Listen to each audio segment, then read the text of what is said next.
wala yung... Pero sigurado 2017 yan. Oo, nakalagay doon sa 2017 talaga. Nakita ba ko naman? Yung CR? Hindi. Oo, 2017 lang, tapos parang nakita ko nakarehistro pa. Kasi Maganda talaga? Maganda sabi, bagong palit yung timing. Ang ganda. Bagong palit yung... reklamo doon. Bagong palit yung timing belt. Kasi pinapalitan ng asawa niya, kahit di pa naman daw kailangan palitan. Pero legit bahay nila yung ano. Hindi kami nakapunta sa bahay. Pero yung bahay yung pupuntahan natin nila. Sige, laban. Eh, wala tayong pesa, wala tayong stock. Paano tayo papel? Ando ba yung papel? Andun yung papel. Kaya kinausap ko kayong anak kasi sabi niya, complete papers sir, naka-open dito sa lahat yan sir. Original sign, pati ID. O, di mas malapit na yung pupuntahan natin. Hindi tayo punta Cavite. Ngayon, ang gagawin natin, Mark, tawagan mo si... Ay, okay na. Ayan na.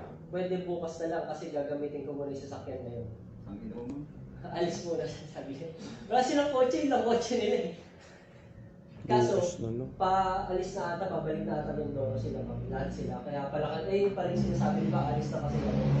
Kaya yung kotse, binibenta na nila. Paano? Bukas na lang. Pwede. Okay ah, kasi Canadian daw yung asawa niya, baka si Mama pupunta ng Canada. Malamang. Pero yung totoy yung Oo, nasa totoy ng anak. Hindi niya iwan yung... Or baka, yung totoy, ang asawa niya.